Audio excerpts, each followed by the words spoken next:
Hello and welcome to JAMA Medical News. I'm Jennifer Abbasi, and I'm excited to be joined by Dr. Rae Murray. Dr. Murray is an adjunct assistant professor at the University of Illinois at Chicago School of Public Health. She retired from clinical practice in 2018 after 40 years as a general internist. Until 2014, Dr. Murray was the chief medical officer for the Cook County Department of Public Health. She was also formerly the bureau chief for the Chicago Department of Health under Mayor Harold Washington. And she worked as medical director of the federally funded health center serving the Cabrini Green Public Housing Project in Chicago. She is also a past president of the American Public Health Association. We are so honored to have you with us, Dr. Murray. Thank you. Well, it's wonderful to be here. So today is Juneteenth. It is the day that we commemorate the ending of slavery in the United States. So as we grapple with the coronavirus pandemic, which we know is disproportionately affecting people of color, we are simultaneously speaking out as a nation against systemic racism and police brutality against African American men and women. So it is truly a historic moment in our nation's history. I was hoping we could start with COVID-19 and the health inequities, the long-standing health inequities it has exposed. So in the US, Black people account for 13% of the population, but 24% of COVID-19 deaths where race is known. And Blacks, Latinos, and American Indians also represent a disproportionate number of cases. In Illinois, where we both live, Latinos by far represent the most cases. So can you talk to us about some of the many factors that are driving these numbers? Right. I think this global pandemic gives us an opportunity to really look carefully at health inequities. A lot of people blame the differences in health status on people's personal health behaviors. And certainly as a clinical physician, those are critically important. And like most physicians, I spent time with my patients working on those difficult things, stopping smoking, watching your diet, all those things.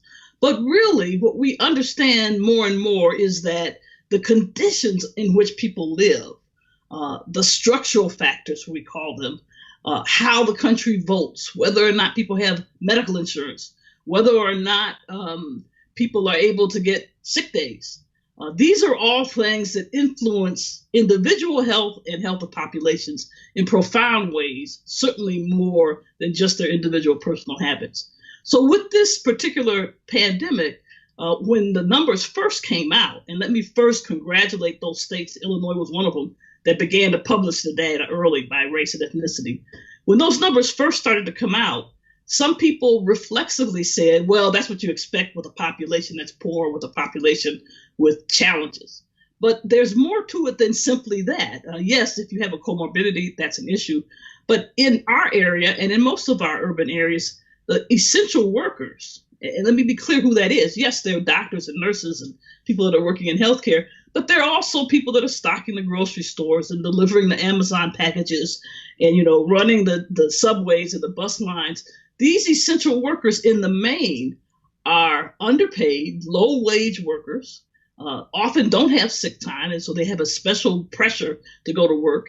And if we know in the Chicago area, the parts of our area that have high numbers of essential workers are the south side, the southwest side, the western suburbs, and they match very well with working class, low-income working class communities and Black and brown communities. So I would argue that all of these structural factors, the things that force people to have hypertension, like racism, the jobs that people are forced to have, the fact that if a member of the family gets sick, they don't have a guest house or a basement for someone to stay in, that you have multi-generational households in relatively small spaces. All of these structural factors really help account for these horrible differences in case rates and death rates. Okay. Something that has been discussed is that the idea of working from home, which is something that I have the opportunity to do, is a privilege for a lot of people and a privilege that a lot of people don't have. Absolutely. If you have a low-wage job and your job is restocking grocery shelves or checking people out with their food, you can't do that from home. There are other realities too that we've seen with our kids in school.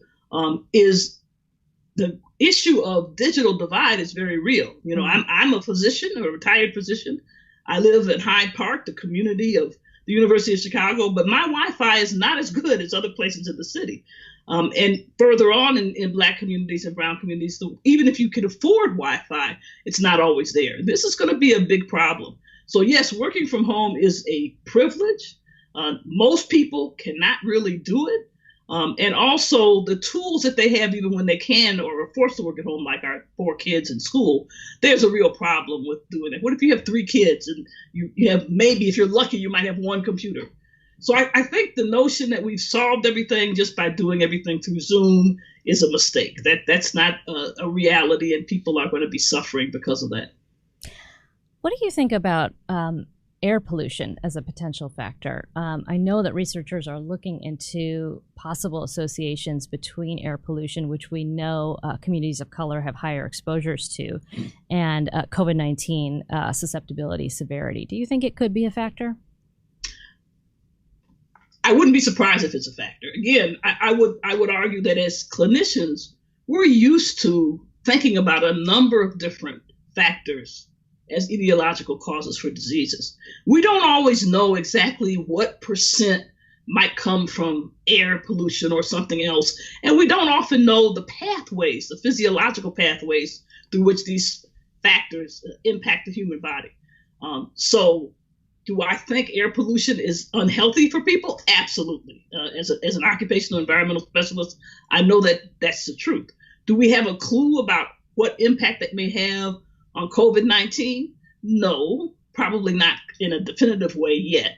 But fortunately for us, the challenges with COVID-19, we do know what we need to do. We do know from basic public health that we need to contain the disease. We need to search for decent therapeutic measures while we're waiting for, hopefully, a vaccine. So I don't think it's critically important how much air pollution might impact COVID-19 in a negative way. I wouldn't be surprised if it did. I think what we have to concentrate on as clinicians is, what do we need to do to minimize people having morbidity and mortality from this virus? Back in April, a young man on Chicago's Northwest Side held a house party to memorialize 2 friends who were killed by gun violence. And this was when the city was on full lockdown, and he was very publicly shamed. He went on to apologize and to say that he hadn't seen much information on the dangers of the coronavirus. And this, to me, seems like a major failure of public health messaging. So do you feel that Chicago, and for the nation, the nation for that matter, did enough to get the message out to minority communities, including the African American community? I think the question becomes, what message went out, and how did it go out, and how does it compare to what other people have to do? I happen to have 3 young women, 2 in Chicago, who are my granddaughters. And believe me, one just turned 21 and one just graduated from high school. So the fact that they would be on lockdown doing these momentous events is like mind-boggling to them. I think we have to do 2 things. One is, when we give messages as the medical community, we have to try to be clear, not only clear about what we know, but also clear about things that we don't know. So to the extent that the advice that has come to the public changes without a full understanding of why it's changing, to the extent that our political leaders cause more confusion than shed light on what's going on, I think it confuses people. The other thing I have to say is, young people are young people. And so I know myself that while basketball rims were pulled down on the south side on our basketball courts, on the north side, basketball rims are still up in white communities. So I think we have to be a little careful about the shaming. I think it's horrible that party took place, and I feel sorry for those young people, and they clearly didn't fully understand what was going on. And so we have to find ways to talk to each generation, and in the way that they're not going to be watching the evening news or CNN. They're on social media and other things. And I think since that event, as the pandemic has gone on, that we've seen lots of people, Common and one of our local rappers, and other media and stars, both sports and music, have come out to try to help explain this. I thought it was really important that Dr. Fauci, for example, came on Trevor Noah's program, had a session with Stephen Curry. So I think you have to form your message so that it reaches the audiences you need to reach. So we have one message for old people like me and another message for young people like him. Do you think that the messaging has improved and that more people are being reached now? I think more people are being reached only because, this is going on for 3 months now. But I think our messaging is not improved as much as it needs to. So people unfortunately expect to come to the doctor's office to know right away what's wrong with them. They don't even understand how tentative the regular tests we do are. They don't understand the differences in that realm. And they expect to get a pill or a shot and everything to be fine. Now, obviously, we're not able to do that with COVID-19. We're not able to do that with most diseases. So I think to reassure people that we're working on a vaccine, to be clear. So we've seen, well, maybe a vaccine will be ready next year. If a vaccine is ready in 2021, I think it'll be close to a miracle, especially if you mean actually in people's arms. So I think we have to tell people this is how normally we approach these issues. This is how long vaccines usually take. Even if we discover 1 or 2 effective vaccines by 2021, it'll take another length of time before we have enough supply and distribute it around the world. That message has to go out. And it has to go out repeatedly all of the time so that people have realistic expectations and they can make adjustments for that. So that means we have to, as physicians, be willing to say, we don't really understand this pandemic completely yet. We don't understand everything this virus does. These are the things that we're trying to do around the world to understand it. And here's what we can do collectively as a community in this present time. So we have to be willing to admit and be a little humble about what we know and what we don't know. Yeah, so transparency, honesty, managing expectations, not overpromising. Absolutely. Right.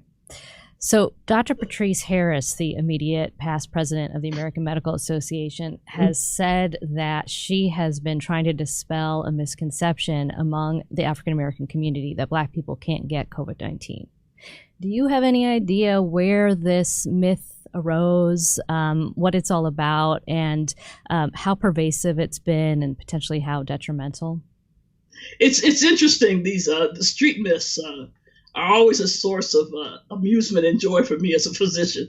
I think today most Black communities no longer think that, fortunately. But in the very beginning, when this was advertised as a virus which started in China, so you have to think about who from America and Europe goes to China, not working class people, Black people on the south side of Chicago.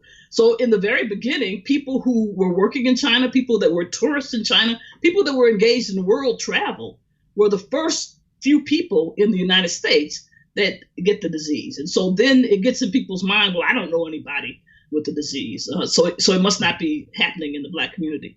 Today, surveys have been done and more Black people know someone who has been sick or in the hospital or died than white Americans. So I think today that myth is not a problem in the Black community. Similarly, here in Chicago, I know in Pilsen Little Village, a predominantly Mexican community, in the early days, they said, well, Mexicans can't get this. That's something that's happening to Black people, but it's not happening to Mexicans. And obviously we know today in Chicago that the Latinx had the highest rate, not the highest rate, but the highest number of people with COVID-19.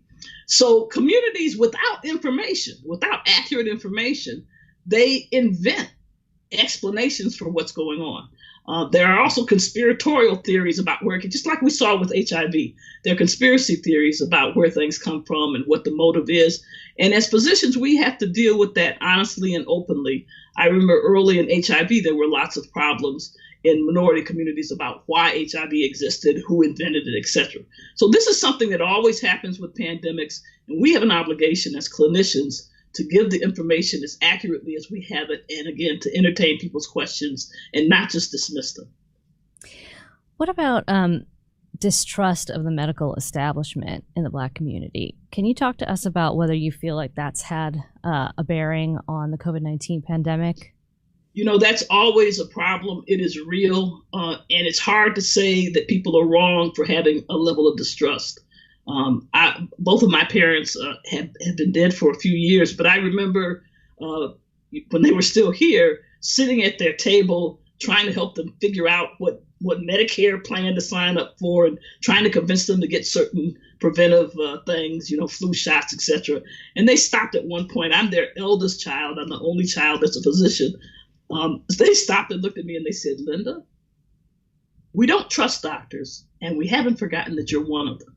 So this is from your proud parents. I think that African Americans have every right to distrust clinical medicine, not just for Tuskegee that people often refer to, but for how the structural racism in medicine as an institution, in our hospitals and our health clinics and our insurance plans, and how we talk about and think about people of color and Black bodies.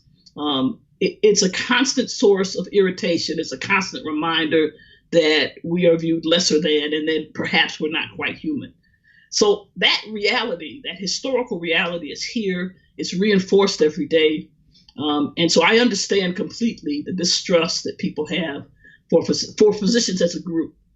Fortunately, I can say as a practicing physician, people tend to like their own physician if they keep going to them. So they may, in fact, really like their own clinical physician, no matter what race they are. But that doesn't mean they trust the institution. Mm-hmm. And that's why I think it's so important that we not have a higher than thou attitude on how we deal with people. We really have to not be judgmental. We really have to try to understand the real world struggles that people have in following instructions and thinking about how to make themselves healthier. So yes, we have some distrust. There's distrust in the white population too. Most of the anti-vaxxers tend to be people who are white Americans. So we really have to find a better way to communicate with people that live in this country and gain their trust. And I think that starts by admitting what we know and what we don't know, and having a reasoned conversation on what people need to be concerned about and what not. It's always interesting to me that even though every year I struggle to get my patients to take a flu vaccine, when COVID-19 hit, people were calling me up. They said, a COVID-19 vaccine. So again, people's attitude toward disease depends on so much else in terms of how society talks about it. Are you concerned about when we do have a vaccine, if it will be available for minority communities? Absolutely. So I support a single payer health system. I think it's a moral problem that this country doesn't provide medical care at the point of service free for everyone. You should not be restricted from seeking medical care when you need it. It should come out of our basic tax system. That's my firm belief. And I think this pandemic makes it even more obvious. We can't have people hesitating getting a test when they need one because they're afraid of a bill. Even people that have been hospitalized and sent home being told that they don't have to worry about that particular COVID-19 hospitalization. They go home, they need oxygen, and all of a sudden they have a giant bill. It may not seem giant to someone who is a physician, but $200-300 is a huge bill for many, many working class families. So they go home, they're supposed to have home oxygen, but they can't afford to pay for the oxygen. It is a crime that the richest country in the world, cannot provide medical care for everyone in our borders. So I do think that this is going to continue to be a problem, and getting vaccine is part of that. There should be no barriers to getting the vaccine.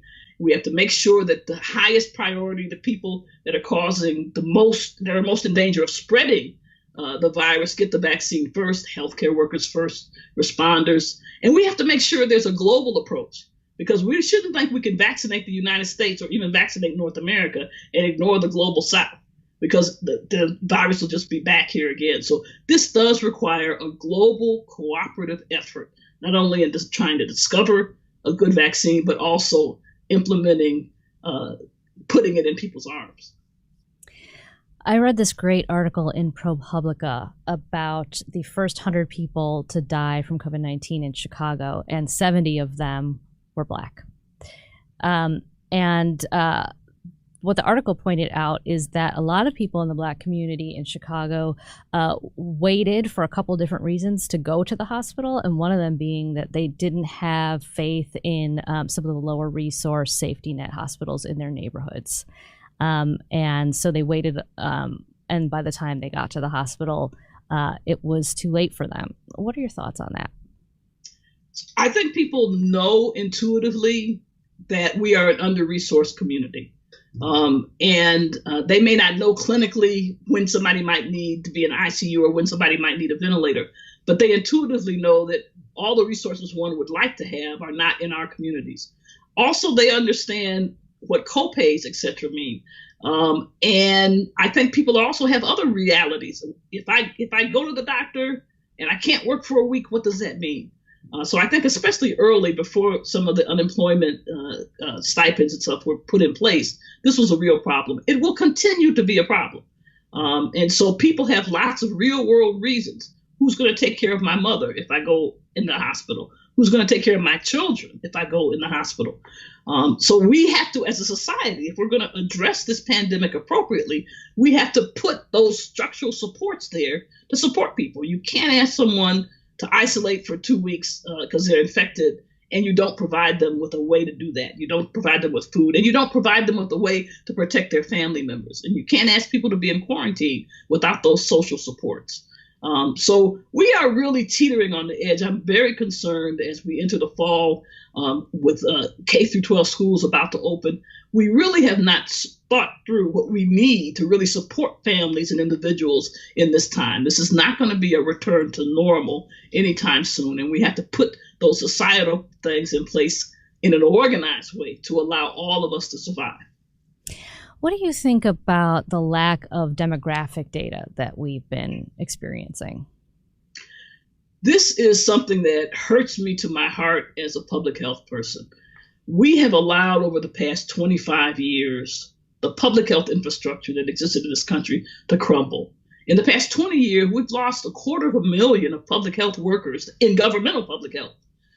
And so the reality is, for example, that most big health departments, like the city of Chicago or the county of Cook, they have under 30 contact tracers. How is that possible? That shouldn't be possible. And so, yes, we have major problems and deficits in our public health infrastructure.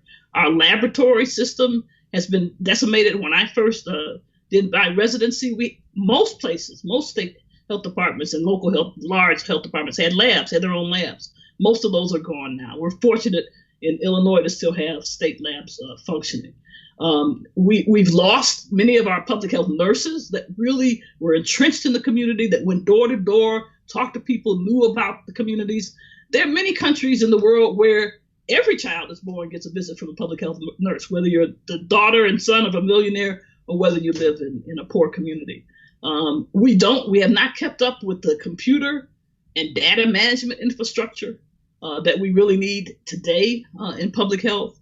We're behind in some of these phone apps in terms of contact tracing. So we have a system, it's like a rusty bridge with holes in it that we're trying to combat this pandemic with. And I hope one of the things that we learn from this is we cannot allow our public health infrastructure to decay like this. This is critical to the survival of the nation. Are we doing better in collecting demographic data on COVID-19 at this point? Well, the last time I looked at the national numbers, let me talk about Illinois because I know those better. We're still at about 15% of people, of the tests, having race and ethnicity blank. Another problem, again, it's not a surprise, but it's just a question of the infrastructure to do it. We know this is spread at workplaces. Look at our meatpacking plants. Look at the nursing homes. The way we collect data makes it more difficult to easily, quickly see those areas where we have spread going on. Our jails, prisons, nursing homes, college dorms, there's some that you would normally think of, but we don't actively do it. And the other thing we're missing critically is what we're taught in school we're supposed to do is active surveillance. It's not enough to know a year from now where the disease happened. We want to know right now so that we can respond immediately. There's a problem at this plant. There's a problem at this restaurant. There's a problem over here. So that really requires a system of active surveillance with rapid turnaround, with staff that know what they're doing. Less than a third, there are 3,000 health departments in this country. Less than a third of them have even one epidemiologist on staff. That's criminal. And that's because we've decided to cut government workers and we decided not to invest in public health. We have to change that because that's like we have a fire going on and we've defunded the fire department. That's what's going on now. We have a global pandemic and we've defunded our fire department to put out the fire. Okay. So with the response to the killing of George Floyd and other unarmed Black men and women in the United States, we are at another reckoning over race and racism in this country. An estimated 1 in 1,000 Black men in the U.S. will be killed by police over the course of their lifetimes, according to data. And the risk is also greater for other people of color. As a physician, how do you think about this in the context of keeping communities healthy? This is an emotional problem for me. Native Americans have always and still today are killed at the highest rate from police killings. I am a mother of a Black man, and he's 49 years old now, but I still have terror in my heart if I know he's going out to a party and when he was younger, it was true terror. And I would not feel any relief until he came back in the house and was physically all right. There is no way to overstate the terror that lives in the hearts of Black mothers all over the country. And to see George Floyd murdered in front of you on TV, it's something that I intellectually understand happens every day in this country. Before cell phones, I knew it happened. But now when it can be visibly taped and when police can know they're being filmed and still continue to murder people, I can't even describe the kind of rage that I feel. It is impossible for a family, a Black or brown family, a Native American family, or community not to be terrorized by that reality. And there is no way you can protect your loved ones by that. There's no way you can be protected. Black physicians, especially male physicians, when they go out in the street to the cops, they're just another Black man. So the fact that this reality is now obvious and being of notice to most Americans is a good thing. But for me, as a 71-year-old Black woman, this has been here all my life. And I'm glad that I'm glad that my granddaughters and their generation are out in the streets protesting against this. When I was their age, I was out in the streets protesting police brutality. We've had this problem in our country for centuries. And I hope that Americans come to grips with what we mean by structural racism. In medicine, for example, I can't tell you the surprise I felt in 2008 when the American Medical Association apologized to the Black community and Black physicians. But we have to go beyond just an apology. We have to really work together to change how we educate our physicians and other healthcare workers. We have to work together to change the face of our profession. We have to work together to change how we think about and diagnose disease. We have a lot of power and authority and respect as physicians, and we know what we need to do to have healthy communities, and we need to speak out forcefully and strongly and say, no, this is what we need to do to have healthy children in our schools. This is what we need to do to have healthy seniors in our communities. We know what to do. We just have to come together and begin to do it. So you have said, Dr. Murray, that you are devoting the rest of your career to being an enthusiastic, full-time troublemaker. So what does that mean? As much as a 71-year-old woman can, yes. So what does that mean for you? Well, the first thing it means is talking to young people. We've been through this before. When I was young, when I was a child, I listened to my elders. I listened to my great-grandmother who explained to me as a child, Linda, white people are always going to knock you down. And what you have to decide to do is how often you're going to stand up. And that's really something that I've carried with me my whole life.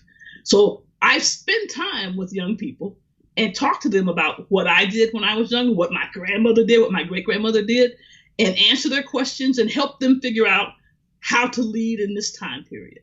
I think it means making sure that I continue to speak out about problems in our profession. I spend a lot of time trying to make sure that the number of Black and brown students that get into medical schools increases. It means being politically active and working in the area where I have some expertise, medical care and public health. It means working very hard to make sure that no physician has to hesitate on what x-ray to order or what lab test to order or what medicine to order simply because our patients can't afford it. We shouldn't be hamstrung like that. As physicians, we should be allowed to practice our craft with some dignity and respect and not worry about all these regulations and a million insurance forms. We need to have a single payer healthcare system. So in whatever years I have left, that's what I'm trying to do, to work with other people and make sure that when I'm gone, I've left people behind that have learned a little something about how to cause trouble for me. Wonderful. We look forward to seeing what else you have to show us. Thank you so much, Dr. Murray. We really appreciate you being here today. Thank you. It was a pleasure. Take care.